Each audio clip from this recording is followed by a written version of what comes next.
Salut les terriens. Salut les terriens. Bienvenue dans notre talk du samedi soir. Bonsoir.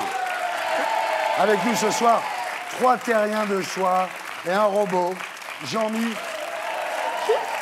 Bonsoir les humains. Bonsoir Jean-Mi. Tu as vu Thierry? Je me rapproche de toi. Oui, tu vas devenir un vrai chroniqueur, Jean-Mi. Et avec Jean-Mi ce soir, Camélia Jordana. Camélia Jordana, bonsoir.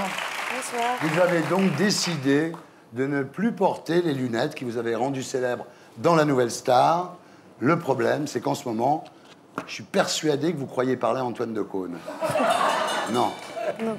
Patrick Juvet. Bonsoir Patrick. Bonsoir. Vous êtes notre TTO de la semaine.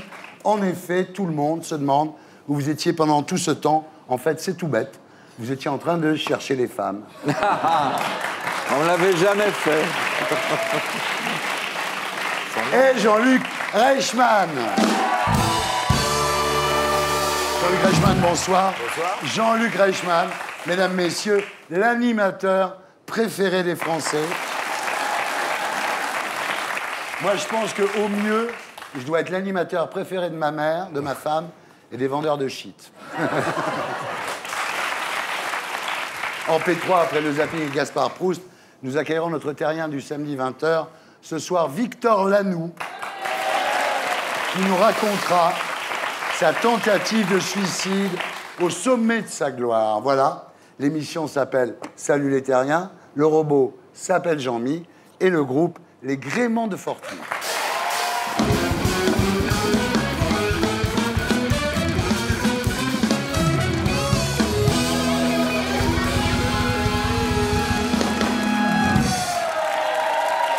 J'aime beaucoup la chanteuse ce soir. Camélia Jordana. Salut. Non, Patrick Juvet.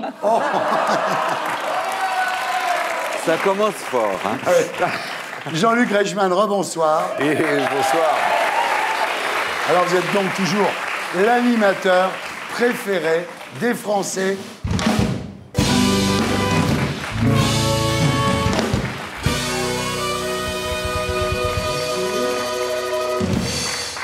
Vous croyez qu'en m'affichant avec vous ce soir, je peux rentrer dans le classement? Alors, ça dépend quel classement, Thierry. Dans les 50, dans les 40, les 30, les 10? Les 50, déjà, ça serait bien. Ah, mais non! Je passe inaperçu. Mais non, pas du tout! Vous avez enlevé vos lunettes noires pour Nuit Blanche? Oui, c'est pour ça. Peut-être on me reconnaît pas. Ben voilà, ça doit être ça. Alors, on va pas entamer le débat pour savoir si vous êtes un vrai gentil. Après tout, je ne suis pas aussi méchant que j'en ai l'air. Castaldi n'est pas aussi con qu'il en a l'air. Et Pujadas n'est pas aussi petit qu'il en a l'air. Donc on va passer là-dessus. Pour Nagui, le problème n'est pas la fausse gentillesse, mais la vraie prétention. Il vous appelle le Alain Delon de la télé. Oui, c'est de loin. Oui. C'est pas mal. Alors, Jean-Luc, présentez toujours les 12 coups de midi tous les jours, évidemment sur TF1 à midi, 365 jours par an, comme les experts en fait. Hein. En préparant l'émission, on a retrouvé le nom de la personne qui a gagné le plus d'argent avec ce jeu. Oui. C'est vous. C'est bon. Ça, c'est très, très bon. Ah, je me sens bien. Je suis très heureux. Alors, il y a des moments très touchants dans votre émission, comme le jour où Patrick Fiori est venu vous souhaiter votre anniversaire. Et là, vous avez pleuré. Vous êtes très ému de voir que Patrick Fiori n'était pas mort.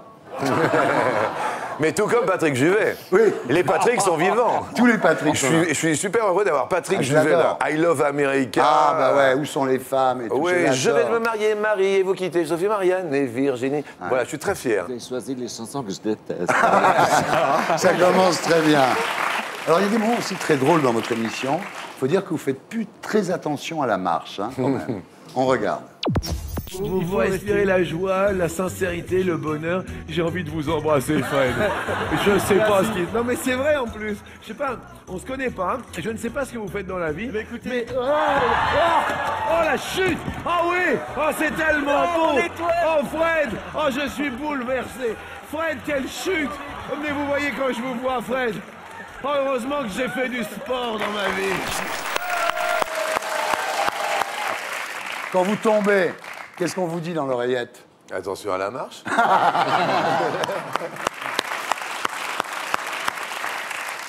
Alors, toujours sur TF1, il y a votre série Léo Mattei, Oui. Brigade des mineurs.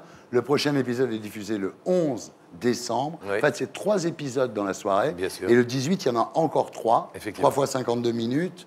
On regarde à quoi ça ressemble. Salut, Lucie. Ça va? Dis-moi, cette photo, ça te parle? Oui, bah c'est Raphaël, et alors? Non, c'est pas Raphaël. C'est la photo d'un jeune Américain utilisé pour des publicités. Il l'a trouvé sur Internet et il l'a mis sur son profil. Il te montre depuis le début, Lucie.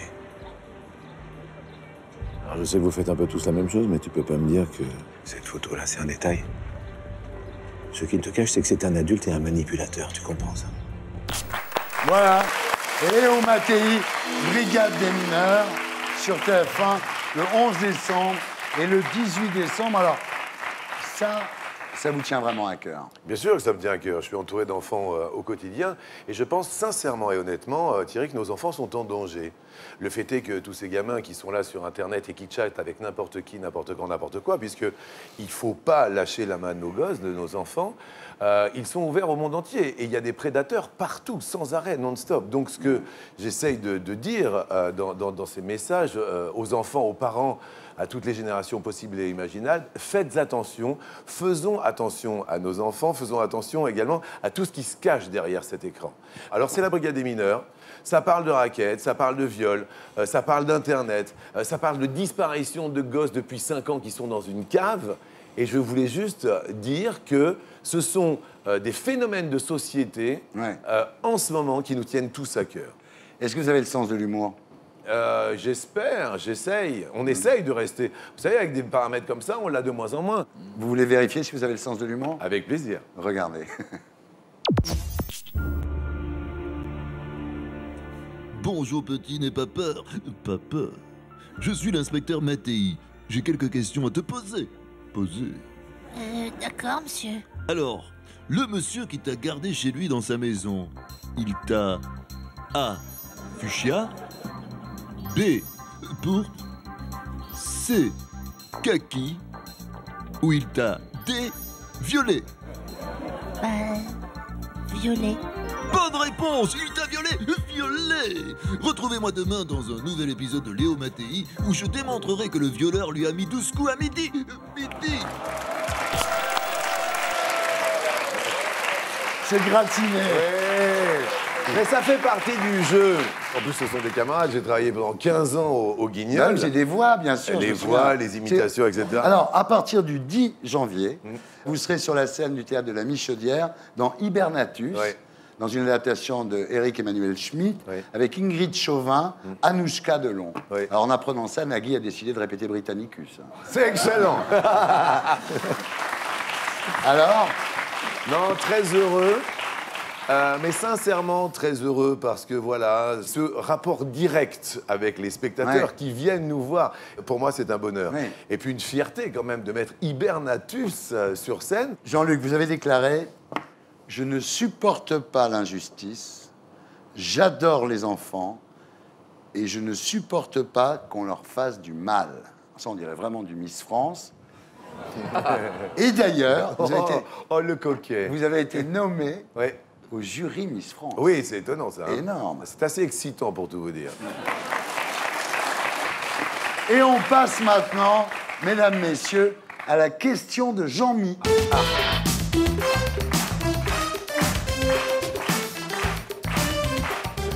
Vas-y, mon petit Jean-Mi, pose ta question à Jean-Luc. Jean-Luc, tu es l'animateur préféré des Français. Comment expliques-tu que je ne sois pas encore dans le classement? C'est Thierry qui fait pression? Non, Thierry va finir par faire une dépression s'il ne rentre pas dans le top 50. Pourquoi tu fais l'acteur? Animateur de jeu, ce n'est plus assez bien pour toi? Non, je suis un peu animacteur. Et puis, en fait, c'est assez intéressant, cette question. Merci, Jean-Mi, parce que j'ai remarqué que quand tu es animateur, tu travailles beaucoup avec les invités, avec les candidats, pour donner le meilleur d'eux-mêmes. Alors que lorsqu'on est acteur, on travaille énormément sur soi-même pour donner le meilleur, pour que les messages soient le plus beaux, en fait. Merci, Jean-Mi. Merci, mon petit robot. Et maintenant, on va faire un nouveau jeu qui s'appelle Devine.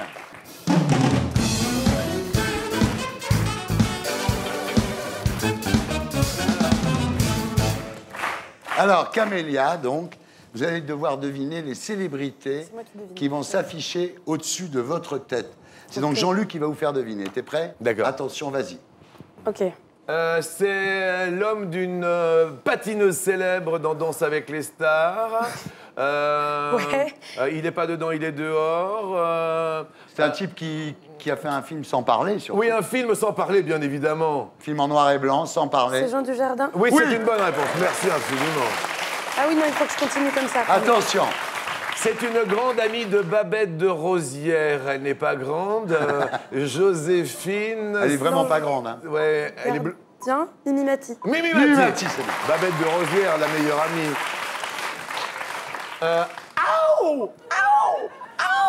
Michael Jackson. Yes. Bon, on recommence. On recommence avec toi maintenant. L'homme en noir. L'homme en noir. L'homme en noir. L'homme en...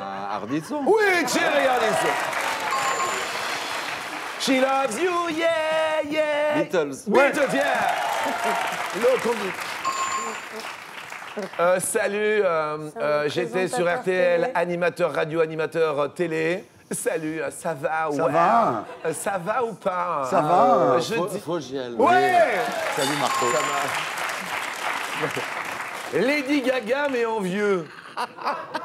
La Bettencourt. La Bettencourt. La Bettencourt.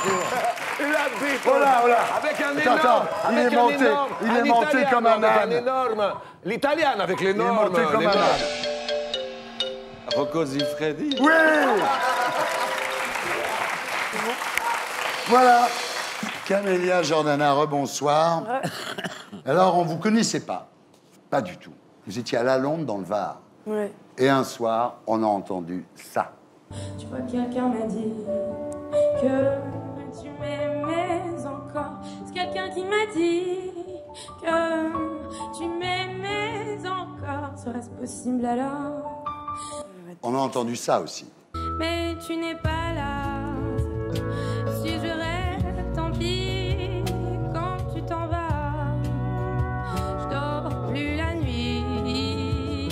Mais tu n'es pas là. On a entendu ça aussi. Sur la plage abandonnée, coquillages et crustacés. Putain, comment vous chantez? Je faisais n'importe Qui quoi. l'eût cru déplore la perte.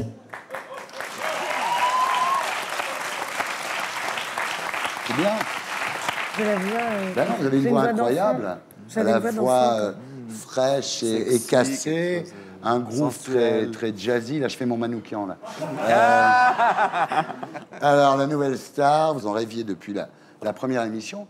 La première fois, vous aviez 10 ans. Ouais. Vous voyez ça à la télé et vous dites à vos parents, c'est ça que je veux faire, quoi. Non, à l'époque, moi, ce que je voulais être, c'était Britney Spears. Le reste, ça m'intéressait pas beaucoup. C'est plus tard, en fait. Ma sœur a fait Nouvelle Star quand elle avait 16 ans. Je me suis dit, oh là là, mais en fait, c'est possible. Vous passez le casting Ouais. et ça marche. En fait, vous dites, je voulais seulement savoir si je pouvais faire de la musique dans ma vie ou si j'arrêtais d'embêter mes parents avec ça. Oui, en fait, moi, j'ai grandi à Lalonde. Il n'y avait pas beaucoup de spectacles à Lalonde-les-Morts et on m'expliquait pas à l'école comment on pouvait devenir comédien, Ouais. musicien. ou- Alors, vous avez scotché tout le monde à la Nouvelle Star, et puis que vous saviez, en fait, que gagner la Nouvelle Star, c'était une nuit avec Manoukian, donc vous avez préféré laisser gagner Sohan. Vous n'avez pas du tout souffert de l'image de l'émission. C'est-à-dire, ce qui est incroyable avec vous, c'est que des inrecuptibles à Télépoche Tout le monde vous adore, quoi. J'ai jamais vu ça. Vous faites un premier album qui est un carton. Le plus gros tube, c'était une chanson que vous aviez écrite pour André Manoukian, qui arrêtait pas de vous inviter à dîner. Bah si. Non, non, non, non, je ne veux pas prendre l'air. Non, non, non, non, je ne veux pas boire un verre. Là, aujourd'hui, vous sortez votre deuxième album qui est intitulé Dans la peau. Le Figaro vous qualifie... Figaro. Non, mais c'est pas rien, le Figaro. Le Figaro. Le Figaro, oui. Qui fait du buzz. Il vous qualifie... Le Figaro vous qualifie... Le Figaro. Oui, le Figaro. De chanteuse majeure. Oh, quel Figaro. Alors, la nouveauté, c'est que vous avez écrit les textes, là. Enfin, Oui, dans pas la tout, plupart mais des une bonne chansons, au moins partie, la ouais. moitié. Ça vous plaît, ça, hein, c'est votre truc, là. C'est mon nouveau jeu Ouais, c'est préféré. votre nouveau oui. jeu, ouais. Il y en a une qui s'appelle Ma gueule, qui Oui. parle de vous, effectivement. Pas On va que. voir à quoi ça ressemble. Il y a des fois où je me sens seule. Il y a des fois où j'ai peur de ma gueule. Ma gueule d'étranger. Ma gueule qui sait pas où aller. Ma gueule. Voilà, Camélia Jordana, Ma gueule, extrait de Dans la peau, son deuxième album. Alors, en fait, c'est écrit pour un sans-papier au départ, mais ça vous ressemble, quoi. Vous avez déclaré, sous Sarko, j'avais l'impression d'être étrangère dans mon pays.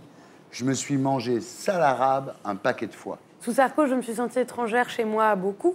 Après, non, les salles arabes, je les avais quand j'étais petite dans le sud. Ouais, d'accord. Parce que dans le Var, forcément, le FN a un score, ma foi, Ouais. étonnant. Donc dans la cour de récré, oui, ma sœur et moi, je pense qu'on était les...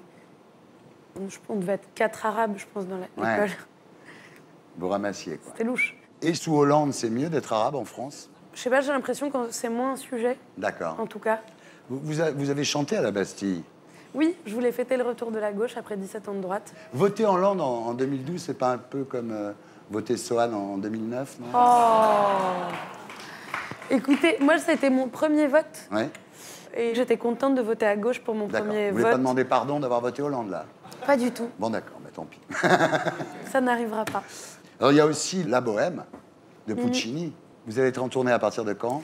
On sera en tournée entre janvier et mi-février. On va de Zagreb à Aix, à Tarbes, Ah ouais. Barras et tout ça. Ça vous plaît, ça? Je suis très heureuse. Puis ça doit plaire à votre mère, parce qu'elle a beaucoup chanté de lyrique. Elle faisait ça, ouais. C'est elle qui nous a beaucoup sensibilisés à la musique Ouais. avec ma sœur quand on était petite. Ouais. Et avant ça, je suis en tournée pour mon spectacle aussi, à moi. C'est le 15 décembre au Bataclan. On Exactement. va aller vous voir, alors. Ouais, merci. Et maintenant, mesdames, messieurs, nous passons à la question de Jean-Mi.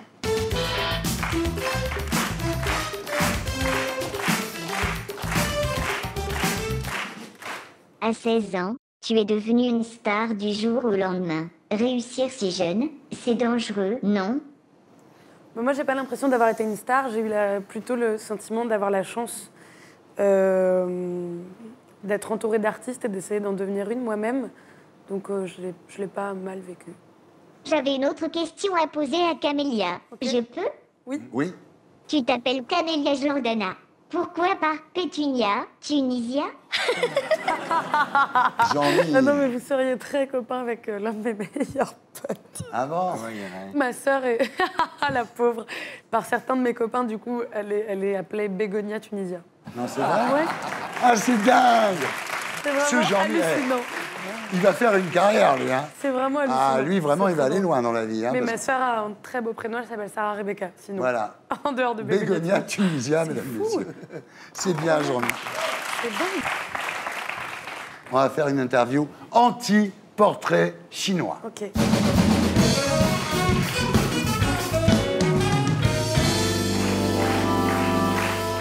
Alors, si vous étiez une injure, Ça va, Jean-Mi?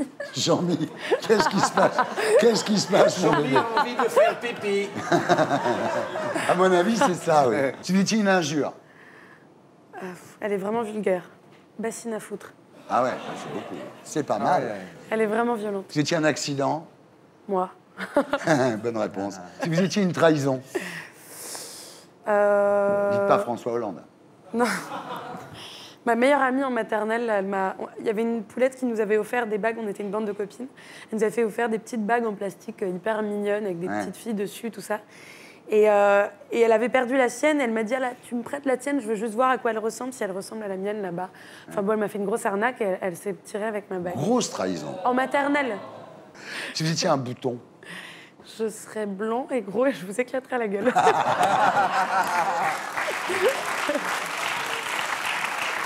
Alors, si vous étiez un supplice. Miley Cyrus. Ah oui, d'accord, ça moi aussi, on est d'accord. Si vous étiez une salope. Je m'appellerais Domina. Si vous étiez une infirmité. Pas de bras, comme ça je pourrais plus bouffer de chocolat. Ça m'aiderait beaucoup. Si vous étiez une perversion. Un plug anal. Ah oui, comme la place Vendôme. Voilà. D'accord. L'ennemi de l'art, c'est le bon goût. Ouais. Si vous étiez une torture. Une torture ninja. Ah, bravo, elle est drôle. Si vous étiez une douleur. Miley Cyrus. Très bien, bravo. On passe maintenant à notre TTO de la semaine.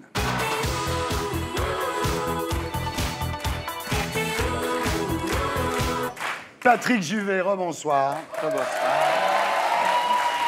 Patrick Juvet, mesdames, messieurs, celui qui chantait I Love America, mais qui aurait aussi pu chanter I Love Alcool, I Love Argent, I Love Sex, I Love Drogue, I Love Garçon, I Love Fille, I Love Moi, I Love Mes Cheveux.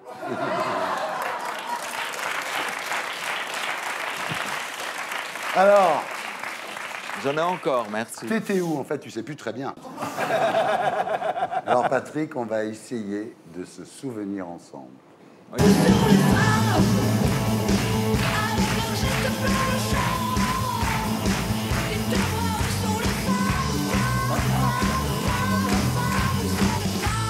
Patrick, vous êtes né le 21 août 1950. Oh, oui. Au bord du lac Léman, à Montreux. Ouais. Ce qui vous fait aujourd'hui...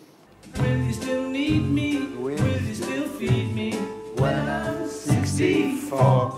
Bravo, 64 ans, Patrick Juvet. Alors, votre père tenait une boutique de radio, d'électrophone et de disques. Votre mère était femme au foyer, femme assez omniprésente, assez autoritaire. C'est une époque assez noire, pendant laquelle vos seuls moments de bonheur, finalement, c'est ceux que vous passez devant votre piano. Oui. Et puis, je n'avais pas tellement d'amis. J'étais assez retiré. Et en fait, avec mon piano, je m'évadais. Je partais au ciel. Et là, à l'adolescence, vous découvrez les Beatles, les Stones, David Bowie. Vous rêvez d'ailleurs, vous rêvez de liberté. Et d'ailleurs, vous le découvrirez avec l'homme à la Ferrari. Alors, c'est un type qui vous drague, en fait. Ouais, il est amoureux de moi. Mais il vous emmène partout. Il vous emmène en Italie, à Positano. Ouais. Il a fait votre éducation et votre culture, en fait. Mais il a compris que j'ai préféré mes copines que lui, donc il n'a pas insisté. Hein. Alors, à 16 ans, vous découvrez la sexualité avec une femme. Ouais. Christiane. Ah, bravo, ouais. Ouais. Et quelques années plus tard, vous découvrez votre bisexualité, en fait. Ouais, enfin, presque en même temps. Ouais. J'aimais les deux. Et là, vous commencez à faire du mannequinat. En fait, j'ai remplacé un pote qui était malade. Et puis, il y avait deux Allemands qui étaient là, qui m'ont demandé si j'étais libre de contrat. Et là, vous partez en Allemagne. J'ai parti en Allemagne. Partez en Allemagne. Alors, avant de partir, vous piquez un peu de fric dans le manteau de votre père. J'ai piqué un peu, mais juste pour l'avion, quoi. Ouais. Normal. En 1970, vous quittez l'Allemagne, Düsseldorf, pour Paris. Ouais. Et c'est là que vous rencontrez Florence Aboulker, qui est attachée de presse. Et là, c'est un coup de foudre à la fois artistique et sentimental. Ah oui, c'est la femme de ma vie. Alors malheureusement, elle n'est plus là maintenant. Ouais. Mais... Alors Florence vous présente Eddie Barclay, qui vous signe un contrat. Et là, vous écrivez La Musica et vous en vendez 1 million d'exemplaires. Et alors, assez vite, donc, vous continuez et vous composez Le Lundi au Soleil pour Claude François. En fait, j'ai gardé les mêmes harmonies que La Musica et j'ai changé la mélodie. À l'époque, vous enchaînez les tubes Guimauve, Vous êtes un peu un chanteur pour Minette à l'époque. Oui, hein. parce que Florence m'avait prévenu, elle m'avait dit cette chanson, c'est un tube, mais c'est une merde. Ouais. Et c'est une merde qui va marcher, parce qu'elle est populaire. Et elle m'a dit moi, je te dis pas de l'enregistrer ou de pas l'enregistrer. Ouais. Parce qu'elle savait que j'allais devoir Ouais. faire la même chose pendant 5 ans. Ouais. Parce que Barclay, il a dit chaque Ah ben disque, Barclay il fallait voulait que ça sonne continue, c'est normal. Alors là, Florence vous présente Jean-Michel Jarre, qui écrira des très très beaux textes ouais, sur alors vous. là, Je précise que vous faites les mélodies, hein, Oui. mais il y a des textes, faut pas rêver, c'est magnifique. Merci. Chanson extraordinaire, vraiment. Et puis, avec Jean-Michel, vous ferez ça. Où sont les femmes avec leurs gestes pleins de charme? Dites-moi où sont les femmes, où sont les femmes? Bravo!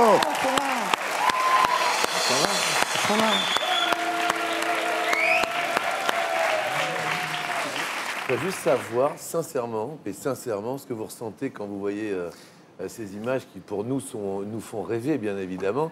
Mais je vous sens très pudique, en fait. Oui, parce que ça me dérange beaucoup de voir la gueule que j'ai maintenant.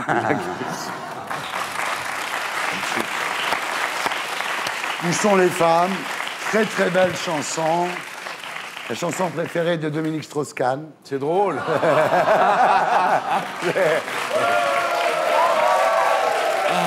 Bravo! Alors on continue la saga. Là, c'est la séparation avec Florence Aboulker. Vous commencez à picoler pas mal, à aller un peu moins bien. Là, Jean-Michel Jarre vous quitte pour Charlotte Rampling. Vous partez vous installer aux États-Unis. Vous rencontrez Jacques Morali, producteur de Village People, je ne savais pas qui c'était. Il me dit, demain, tu peux passer, il faut que tu enregistres en Amérique du disco. incroyable. Donc vous composez cette chanson inoubliable.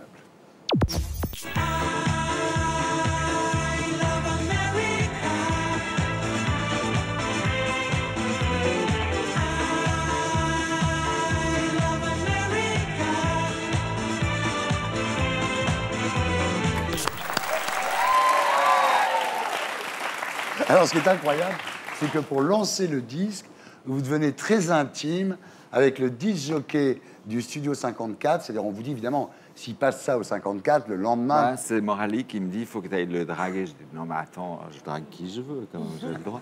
Et puis, il me dit, non, mais il faut que tu ailles lui dire bonjour, bonsoir, voilà mon disque. Ouais. Et j'ai dit, c'est moi qui ai fait. Et il me dit, ah oui, très bien, tout ça. Et puis après, il me dit, ah, mais au fait, mardi, tu es libre pour bouffer. Et on a bouffé, et on a plus que bouffé. Voilà l'histoire.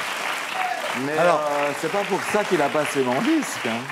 Le disque est devenu. Avant. Pendant 2 mois, je lui faisais comme ça en rentrant dans la boîte parce qu'il passait jamais mon disque. Et c'est 2 mois après qu'un jour, il me fout la petite lampe, tu sais, la lumière Laser. voilà, laser dans la gueule et la musique démarre. Et là, j'ai dit, mon Dieu, il y avait Warhol, il y avait tout le monde au... oui. J'ai dit, mon Dieu, c'est l'enfer. Tu vois, tu flippes. J'ai dit, tout le monde va quitter la piste. Tout le monde s'est jeté sur la piste. Ça a été, Énorme. ils l'ont passé 4 fois dans la soirée. Et là, c'était parti pour Et le monde voilà. entier. Et là, c'est le drame. Qu'est-ce qu'il y a eu?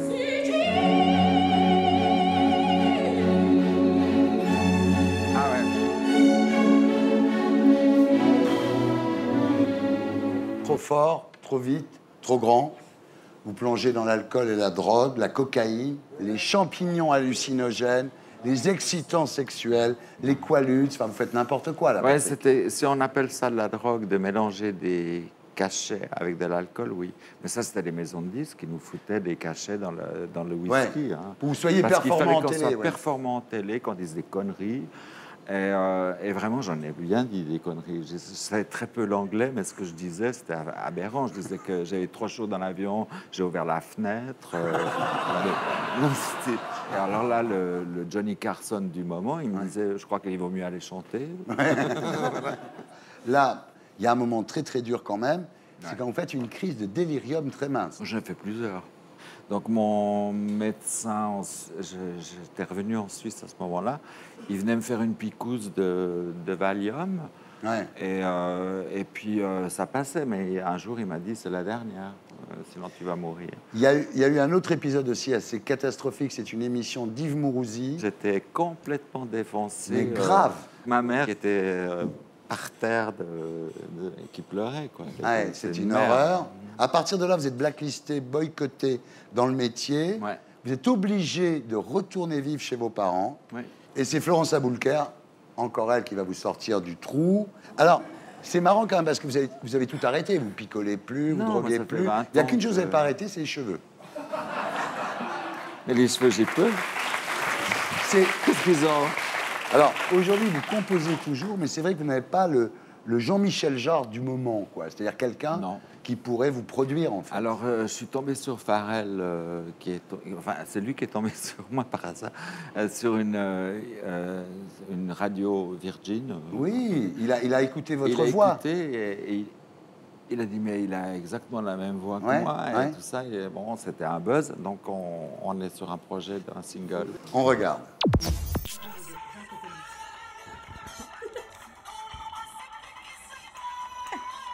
Wow. Donc tu penses qu'il a la même voix que lui ou pas là? Do you think he has the same voice as you? Do you agree? Totally. Absolument. Voilà. On passe maintenant au dossier de la semaine avec l'édito de Blacko. Et c'est Pierre Inard qui publie l'enquête Omerta sur la viande que nous retrouverons sur ce plateau après le magnéto. Ce soir, nous poserons la question, y a-t-il des asticots dans nos steaks?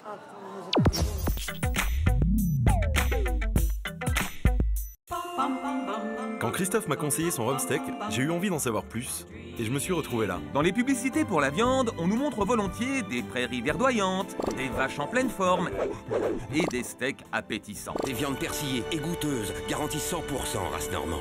Mais bien sûr, tout ça, c'est de l'esbrouf. En réalité, la viande vendue en grande surface et dans la restauration rapide ou bon marché correspond rarement à ces images rassurantes.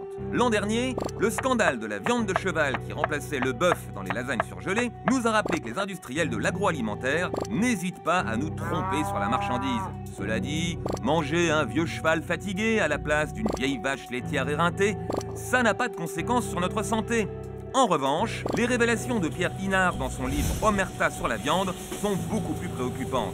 Il a travaillé 5 ans dans une usine à viande de la région nantaise où la viande avariée, qui aurait pu finir à la benne à ordures, était vendue aux hypermarchés, aux fabricants de conserves ou à la restauration rapide. Résultat, certains clients ont découvert des asticots dans leur steak haché.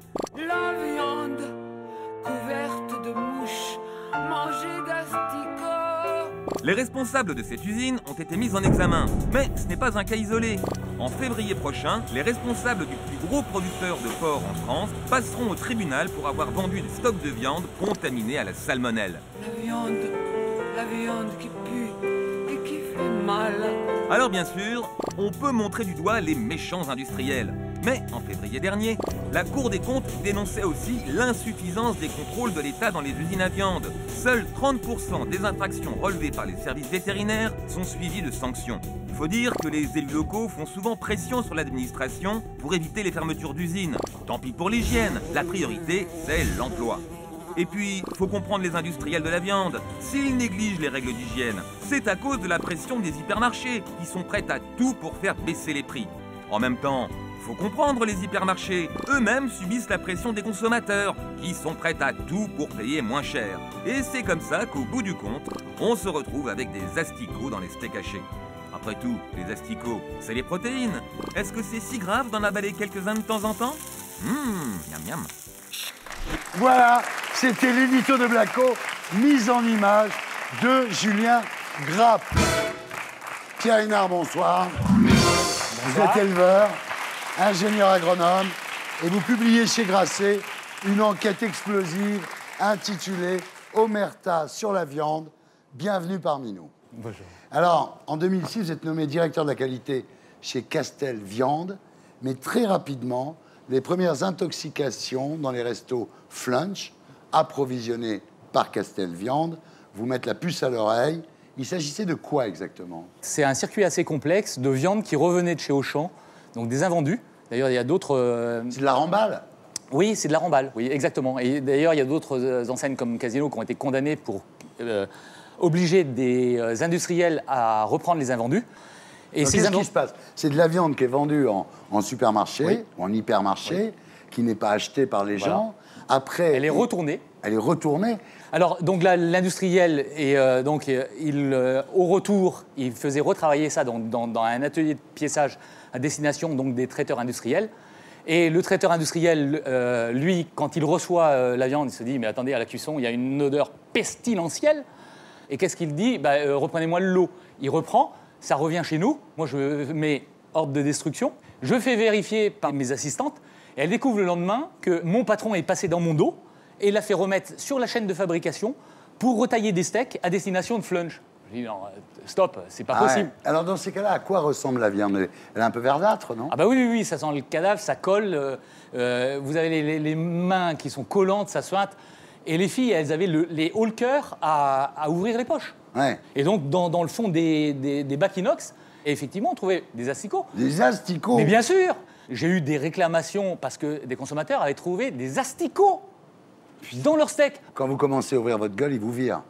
Eh bien, ça s'est terminé comme ça très vite. Oui, mais peut-être que vous êtes tombé sur un industriel particulièrement... Voilà, c'est ce qu'on pourrait dire et ce qu'on aimerait dire, même moi. Ouais. Bon, ça ne veut pas dire que tous les industriels sont corrompus. Ouais. J'ai, depuis la publication du livre, énormément de témoignages de chefs d'entreprise qui me disent « Vous êtes courageux, ne lâchez pas ».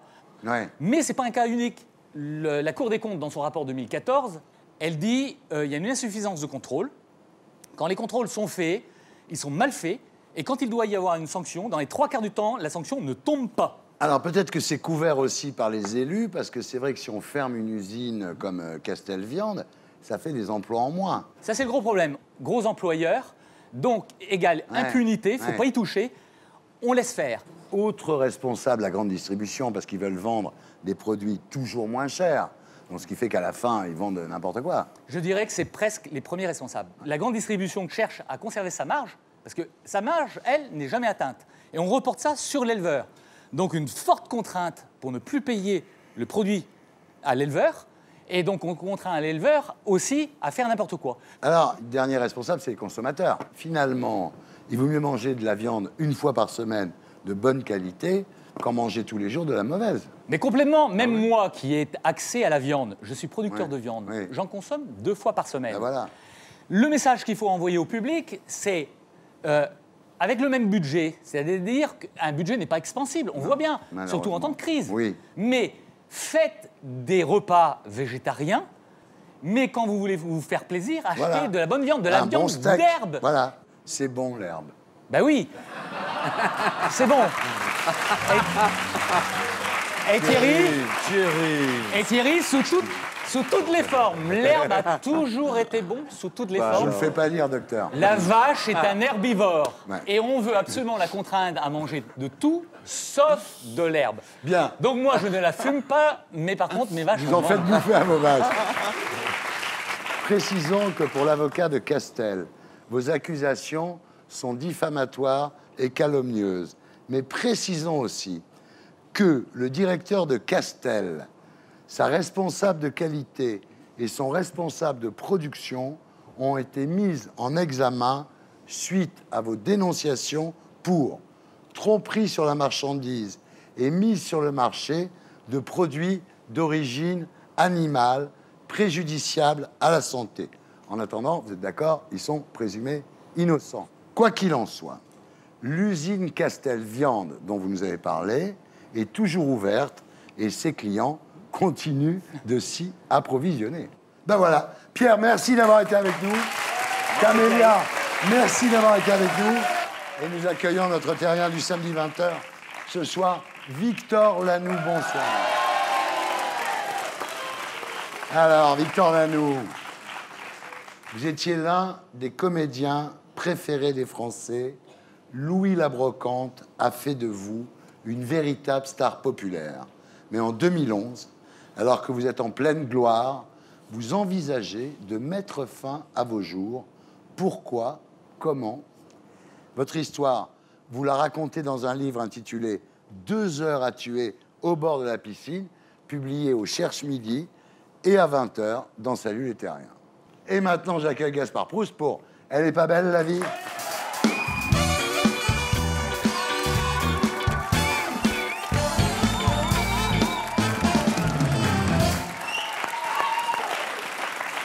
la dernière fois en partant, j'ai eu le malheur de dire bonne nouvelle, ça s'est arrangé avec ma copine, elle avorte. Je m'en veux un peu parce que ce soir-là, ma copine regardait et je me suis rendu compte que ça pouvait créer quelques tensions dans le couple. Non, mais je veux dire, surtout quand on commence à appeler ses plans cul ma copine, tu vois. Et c'est important quand même to be focused sur cette loi de Simone Veil, très grande dame, dont on célèbre les 40 ans. Pas de Simone, hein, de la loi. Et moi, je voulais vraiment rendre hommage à Simone parce que l'IVG, c'est quand même la liberté de la femme de disposer de son corps et de l'homme de disposer de son rib. Hein, ce qui est... Enfin, si la femme est d'accord. Enfin, c'est comme quoi la lutte n'est pas finie et peut-être qu'un jour dans ce pays, les hommes auront les mêmes droits que les femmes.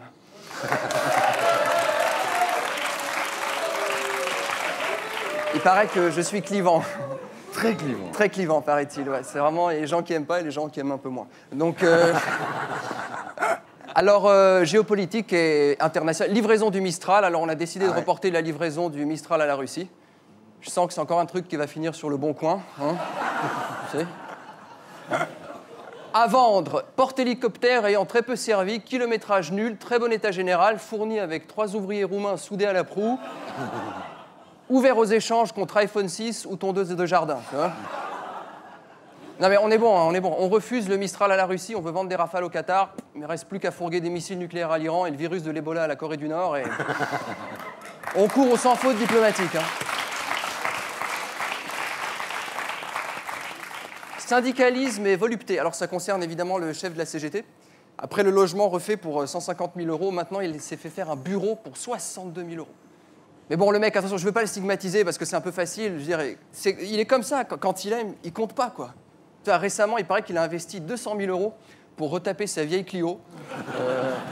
Il lui a mis des pneus de F1, un moteur de F16, des sièges d'Airbus A380. C'est un bijou, le truc, vraiment. Et ce mec, c'est un passionné, c'est un passionné. Encore, c'est rien, le type, il paraît qu'il possède des patins à roulettes qu'il a fait customiser pour 32 000 €. Alors attention, hein, la gomme des roues, c'est fait en cérumen de rhinocéros blanc. Et le cuir, c'est de la peau de testicule d'ours polaire. Super rare. Alors, des choses un peu plus légères, Nabila. Alors, enfin, c'est pas vraiment une affaire légère, c'est comme notre affaire Dreyfus contemporaine. Hein. Je veux dire, c'est très passionnant. Je suis l'affaire, je trouve ça tellement passionnant. C'est passionnant. C'est l'époque, faut comprendre. Son mec, il a parlé, là, il s'appelle Thomas, il a dit dans la réalité, vous êtes scruté en permanence. Il était temps qu'il se réveille, bichon. Hein. Bah oui, Thomas, en fait, le principe de la télé-réalité, c'est d'être filmé, surtout quand t'es pas à ton avantage. Donc, quand t'es au naturel. Tu vois, je veux dire. À un moment, Thomas, t'as même dit, vous ne pouvez pas comprendre, on s'aime trop. Là, Tom, tu marques un point. On peut pas comprendre. Non. Bah, du coup, elle reste en prison à Versailles. Les temps ont bien changé. Tu vois. Avant, tu commençais en te limant les ongles dans un boudoir, et tu finissais en te faisant limer la tête à Paris. Là, tu files des coups de canif dans un appart-hôtel à Boulogne et tu finis en pension complète à Versailles. Hein? Alors, aux dernières nouvelles, on a réussi à lui arracher des aveux. Ça a été dur. Ils l'ont pas mis dans une cellule en isolement, mais ils l'ont amené dans la bibliothèque. Terrible. Elle n'a pas supporté. Alors, la meuf, elle était tellement mal qu'en plus de dire ce qui s'est vraiment passé, elle a aussi donné le nom de l'assassin de Kennedy et du petit Grégory. Quoi. Mais au-delà de tout ça, il y a Nabila en prison pour tous les exclus du sexe. C'est une super nouvelle. Bah oui, parce qu'en prison, comment dirais-je, quand elle va devoir ramasser un savon sous la douche, comme il n'y a que des meufs, il ne va rien se passer. Alors, elle a frustration. Frustration. Alors, elle va prendre sur elle et ça va monter. Ah ouais, ça a monté. Ça a monté, Thierry, putain, ça a monté. Chaque jour un peu plus, là, ça a monté. Là. Dans sa tête, à Nabila, là, ça cogite. Là. Ah, ça va cogiter. Thierry, ça va cogiter beaucoup. Là. Beaucoup trop, là. Matin, midi et soir, putain, ça va cogiter. Et pas que dans la tête, hein. Là-bas, en prison, il n'y aura pas beaucoup de tendresse. Mais moi, dehors, devant la grille de sortie, moi, j'ai de la tendresse à donner, putain. Quand elle sortira, Patrick, ça va être un carnage. Ça va être... Moi, j'ai déjà pris les devants, j'ai déjà installé ma tente sous les miradors, là. Quand elle va sortir, moi, je réponds plus de rien. D'un côté, les chutes du Niagara, de l'autre côté, le Karcher suisse. Putain, je suis chaud, là, elle me rend dingue. Alors, c'est pas belle, la vie ? C'était Gaspard Proust. Je vous retrouverai ici la semaine prochaine. Et d'ici là, sur canalplus.fr. On passe maintenant à notre terrien du samedi 20h.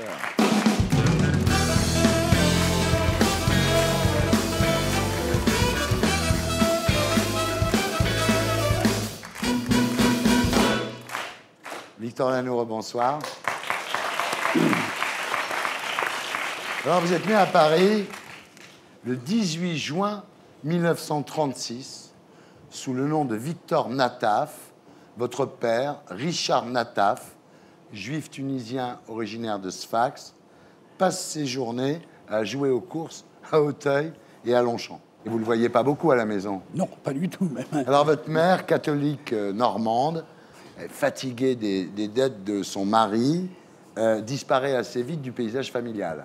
Elle part en Suisse en disant qu'elle a une tuberculose. Elle avait vraiment une tuberculose. Elle avait vraiment. Dans un œil. Mais quand elle est revenue, elle divorce. Quand elle est revenue, elle avait perdu un œil. Ouais. Et par contre, elle est revenue avec un mec. Donc Ouais. elle avait gagné un mec. Là, vous vivez, vous, en tête-à-tête avec ce père ombrageux qui vous met des baffes. Hein. Il est dur, votre père. Hein. C'est les baffes qui étaient dures. Ouais. Il avait un autre truc, c'est que quand il voulait vraiment me punir, il me mettait sur le lit et il me tapait avec le manche à balai sous la plante des pions. C'est tordu quand même, non? Ouais. Alors arrive la guerre et la traque des Juifs, et vous finirez par être envoyé dans un petit village de la Creuse pour vous cacher chez des fermiers. Un jour, les Allemands débarquent et ils vous demandent de baisser votre pantalon. Et heureusement, votre mère avait refusé de vous faire circoncire. Et coup de bol. Les Allemands s'en vont, vous restez là. Vous vivrez dans la Creuse jusqu'à l'âge de 11 ans, 47 donc, et vous remontez à Paris, vivre votre adolescence entre les gifles de votre père, l'absence de votre mère et l'école. Je n'ai pas un souvenir très précis, mais en tout cas, ce qui est sûr, c'est que je n'ai aucun bon souvenir. Alors à l'époque, en fait, vous passez votre vie avec une bande de potes au métro Marcel Samba à Boulogne, et il y a un mec qui est parti chez les parrains. Voilà, il est parti en Indochine, il est mort à Dien Bien Phu, et là, vous vous dites, moi aussi, je vais être parrain. Bah, en fait, on l'admirait, quoi. Ouais. C'était notre pote, il était venu une fois en perme, on le sortait, on allait avec lui dans les ganges, Ouais. tout ça. C'était à nous, Ouais. on était fiers de cet uniforme. Donc là, vous voulez vous engager dans l'armée pour devenir parachutiste, et avant de partir, vous trouvez un petit boulot au studio de Boulogne, un boulot de machiniste. Ouais. Un jour, il y a le tournage de Notre-Dame de Paris avec Anthony Quinn dans le rôle de Quasimodo, et là, vous dites, putain, c'est ça que je veux faire. Ah bah oui, ce mec qui rentrait sur le plateau, on lui mettait une bosse dans le dos, et il faisait comme ça. Il avait une bagnole, je vous dis pas jusqu'où elle allait, 11 bonbons. Moi, je dis, non, je vais faire ce truc-là, je ne vais pas me faire chier toute ma vie sur une échelle. Donc, j'ai décidé de faire comme lui. Hélas, au moment où vous faites cette découverte, vous êtes appelé en Algérie. Vous gardez des images assez atroces de l'Algérie. Il y a un vieil arabe qui passe sur un âne, comme on imagine, quoi. Et là, le supérieur, le gradé, vous dit vas-y, dégomme le melon. Ouais. Vous l'avez pas fait. J'ai traîné, je suis allé chercher mon fusil spécial, parce que j'étais tireur d'élite, faut dire quand même. Ah. Je suis allé chercher mon fusil spécial, et puis je ne le trouvais pas. Pourquoi je ne le trouvais pas, j'en sais rien, il était devant mes yeux. Puis quand je suis arrivé, l'arabe, il était tout proche de repasser dans un petit bosquet, voilà. si bien que, voilà, je ne l'ai pas fait. Et c'est tant mieux pour moi. Ce qui fait, Victor, que vous passez la guerre d'Algérie sans jamais tuer personne, en fait. Ah non, sans jamais tuer personne. Voilà. Alors, de retour à Paris, vous prenez des cours d'art dramatique, et votre prof, Marcel Tassancourt, vous intègre dans la troupe pour jouer des classiques. Et c'est là qu'en 1961, vous rencontrez Pierre Richard, et vous faites ensemble un numéro dans des cabarets, comme c'était le cas à l'époque. Hein. Il y avait Philippe Noiret avec Jean-Pierre Darras, qui faisait Darras et Noiret. Ouais. Il y avait Poiret et Serrault. Lanoux et Richard, Poiret et Serrault. C'est une grande époque. Il y avait Francis Blanche et tout ça. Oui, Francis Blanche, qui un jour est entré dans la lieu d'un cabaret que nous passions, qui s'appelait la Galerie 55, et qui vient vers nous comme ça et qui nous fait « Il y en a un de vous deux qui est très bien ». Quelle époque. Quelle époque. Alors, votre premier film, c'est en 1965, c'est La vieille dame indigne. Là, vous devenez une vedette. Ensuite, il y a l'affaire Dominici, 2 hommes dans la ville, cousin, cousine, adieu poulet, une femme à sa fenêtre, un éléphant, ça trompe énormément, nous irons tous au paradis, enfin des trucs énormes. Et en 1975, il y a un film particulièrement intéressant qui s'appelle Dupont-la Joie, où vous jouez un ancien para qui lynche un arabe. Et là, vous vous servez pour créer le personnage de votre expérience de soldat en Algérie, évidemment. De ma culture. Votre culture. Et puis, vous devenez Louis la Brocante. 44 films entre 1998 et 2014, 6 millions de téléspectateurs en moyenne, un succès absolument hallucinant, jusqu'au jour, en 2007, où vous faites un examen de santé, un examen de routine. Le médecin à la radio trouve un petit point qui vous dit « Ce serait quand même bien que tu fasses un scanner. Vous avez un anévrisme sur l'aorte. Si vous ne faites pas opérer, vous dit-il, vous en avez pour 2 ans. » Alors, qu'est-ce que c'est un anévrisme sur l'aorte? Vous voyez, un pneu de vélo, Oui. ça arrive quelquefois que quand on gonfle la chambre à air, ben, il y a une petite boule qui se crée parce que Ouais. c'est plus fragile à cet endroit-là. Oui. Et donc, ça crée voilà, un anévrisme de la chambre à air. Et moi, j'avais ça sur l'aorte et c'est vrai que ça explose à un moment. Et voilà. Donc, il est prévu que vous soyez opéré début 2008, mais en octobre 2007, sur un tournage, vous faites un AVC. Vous êtes opéré d'urgence. À votre réveil, vous êtes paraplégique. Qu'est-ce qui s'est passé pendant l'opération? Alors, évidemment, le chirurgien, il a dit l'opération s'est très, très bien passée. J'étais content. À part que, rajoute-t-il, effectivement, à part que j'étais paraplégique. Ouais. Et il avait, en même temps qu'il m'avait donc sectionné une corde vocale, il avait sectionné une petite artère médulaire. Est-ce qu'il s'en est aperçu? En tout cas, il a fermé sa gueule. Mais moi, ça m'a provoqué cette paraplégie. Voilà. Heureusement, il y a Véronique. Elle est la seule à croire que vous allez vous en sortir. Hein. Véronique, ma femme, elle disait « ça bougera ». Et là, elle porte son regard sur mon doigt de pied. Et elle dit d'ailleurs « son pouce bouge ouais. ». Ils l'ont traité de conne. Et tout bib. Ils l'ont traité de conne. Ils ont dit « non, non, mais non, c'est un réflexe, ça arrive, ça ne se remettra pas ». Jusqu'au jour où quelque chose, effectivement, finit par se débloquer. Mais la remontée sera longue. Boosté par l'amour de Véronique, votre ténacité finit par payer. En 2009, vous reprenez les tournages de Louis la Brocante. Hélas, le chirurgien a fait un tel mauvais boulot que lors d'un scan, on découvre qu'il faut réopérer. Là, c'est 13 heures sur le billard cette fois-ci. Retour à la case rééducation, retour au calvaire. Et là, on vous annonce une 3e opération. Là, vous refusez. Et à ce moment-là, il y a une petite voix à l'intérieur de vous qui vous souffle. Il est temps d'en finir pour de bon. Et un matin, où Véronique est partie promener le chien, vous prenez votre fusil, vous vous dirigez vers la piscine, vous marchez lentement, vous avez du mal à franchir les 30 mètres qui séparent votre terrasse de la piscine. Là, à ce moment-là, Victor, vous êtes réellement décidé à vous tirer une balle dans la tête. Oui, là, je suis au fond. Ouais. Je suis au fond du trou, j'ai des douleurs partout, des douleurs fantômes, dit-on, mais croyez-moi, elles ne sont pas fantômes. Bon, en tout cas, ça faisait un moment que j'y pensais, mais là, ce jour-là, je décide. Ce jour-là, vous dites, je vais y aller. Il vous faut 1 heure pour arriver près de la piscine. Vous vous glissez dans l'eau, prêt à mourir. Et là, vous vous rendez compte que vous avez oublié le fusil. C'est un acte manqué. À un moment donné de mes arrêts, parce que je m'arrête dans différents fauteuils qui sont là pour me reposer. Ouais. Et mon fusil, je le posais tout le temps. Ouais. Et pourquoi je suis parti sans le fusil? Voilà. Encore une fois, un geste. Un miracle. Un miracle. Et là, ce qui est extraordinaire, c'est que donc vous êtes là dans la piscine comme un con, sans le fusil. Hein, et là, Véronique arrive de promener le chien. Elle fait « Ça va, mon amour? On déjeune dans 20 minutes. » Donc évidemment, à ce moment-là, qu'est-ce que tu fais? Tu dis oui, j'arrive. Et votre suicide est raté. Tant mieux. Et voilà, tant mieux pour nous. Oui, oui, tant mieux, je suis là aujourd'hui. Ça me permet de travailler.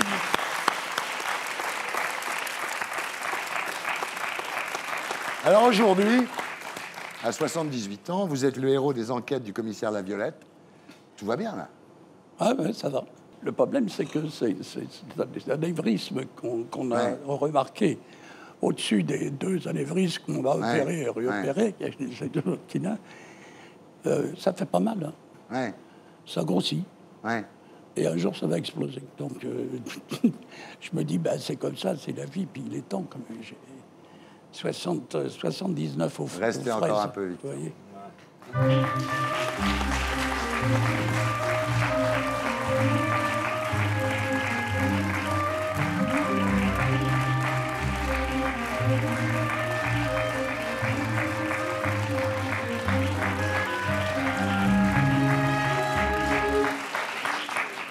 Voilà, c'était Salut les Terriens, votre talk du samedi.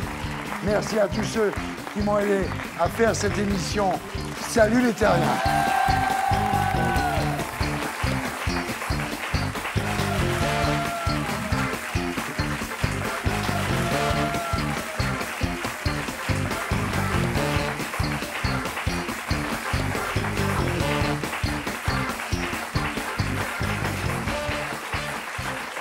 Coupé. Et pour être sûr de ne rien rater de Inarditube, abonnez-vous et mettez un pouce bleu.